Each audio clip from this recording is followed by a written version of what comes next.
Right, so we are here in London in a Holiday Inn. We're with Shanaze Reade, the queen of British BMXing. Is that fair? Yeah, I'll take that. Multiple world champion, 3-time world champion, and you won the world champs in July. Right, so why are we here today? Today basically we're here because Holiday Inn and Crown Plaza as a group are going to be sponsoring athletes to make their lives a lot more easier in terms of just providing accommodation for the athletes or their coaches and family, which is going to be vital and vitally important to me, because when I've gone away to races my mum hasn't been able to afford it, so it's going to be great that my mum can come to more races now and watch me compete and not having to worry about the financial side of things, because Holiday Inn will be taking care of all that. And you're from the mean streets of Crewe. Heard that you bought your first BMX bike for £1. Is true? Nope. No. I hired out my first bike for £1 when I got into BMX. I wish I bought it for £1, but no, I hired it out along with the equipment and everything, and it all took place. It all took off from there. So hiring a bike, and then you just kind of got a love for it and just thought I'd pursue this. Yeah, I mean, as soon as I got there, it was kind of a sport. I've always been into sport, whether it be athletics or whatever I've done. I've always kind of done things like that. And with BMX, it just kind of, instantly pretty much just like took an interest to it. And I happened to be good at it. And the story has just gone from there the last 12 years. You've won World Track Cycling Gold twice, 07 and 08. Team sprint with Victoria Pendleton, who's a friend of Sportsvibe. The first of which was in your rookie year. So did you ever think, I'm quite good at this, I'll just pursue this instead? No, I never thought that. Because track cycling was always for me training. So it was a kind of a training tool at first to get out the rain, get out the wind of Manchester in the winter months. So I kind of went on there to aid my performance for BMX and happened to be good at it. And then happened to, 8 weeks from the day I got on the bike, 8 to 6 weeks, I ended up winning a world title, which was never ever something I ever thought would happen, but it happened, and it kind of went the year after, did the same again, and then 2009 didn't actually go to plan, as we obviously got a silver medal, but again it was a fantastic result. But with track cycling, do you still see it as like a training method for you, or do you look at it as another area that you can compete in? Now I look at it differently than I looked at it when I was younger. I kind of again, like I said, it was a training tool. It was something to get me out of the bad weather in Manchester. But then I began to think, I could have a career in this. I could actually be successful and actually go to the Olympic Games in this discipline, which I'm, world champion at. And when it got selected and chose to be put into the Olympic Games, it was a great career path for me to head to 2012 to do BMX and track cycling. It fitted nicely in the schedule of things. And now, I look at it as a career path and definitely something that I really want to excel in. So would you consider doing both events at 2012? That's my goal, and even before it kind of got introduced, because there was always the feelers out there that it was going to get put into the Olympics, and I always had in my head just before Beijing that if it did get put in, that was my long-term goal or dream, I'd say, not more of a goal, it's more of a dream, and to be in the Olympic Games and do 2 different disciplines and kind of create somewhat of history and redeem myself from what happened in Beijing. And now it's just in the front of my mind, and that's what I want to do. I want to go to London and really excel and try and compete in both different disciplines. But why BMXing now? I mean, watching it seems pretty full on. Because it is. It's full on. It's exciting. I would be always biased, but I think it's one of the hardest cycling disciplines to do. It's a mixture of sprint mixed with endurance. Obviously, high technical elements to it.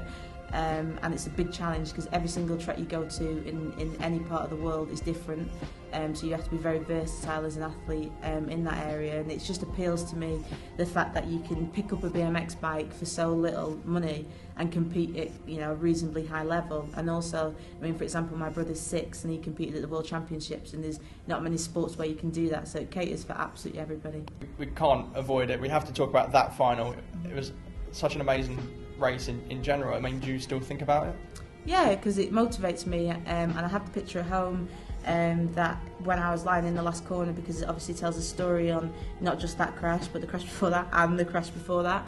It kind of tells that whole story of my Olympics, and for me I took a lot of strength from that, because if I'm ever having a bad day, nothing compares to that. So I just think, right, okay, I've crashed, or I always relate it back to that crash, and it just really, really makes me in such a strong position, I think, for the future, because what else can happen to me at Olympic Games? Nothing else can be thrown at me. I can remember the race as if it was only yesterday, but I'd done my hamstring the race, 2 races before that, and it was obviously would I even qualify for the final. So I was probably about 6th qualification, and then going into that final, which was great. I was in the final. I had a shot again, but obviously I had a shot with a torn hamstring, which was obviously not ideal and something you wouldn't want to go for.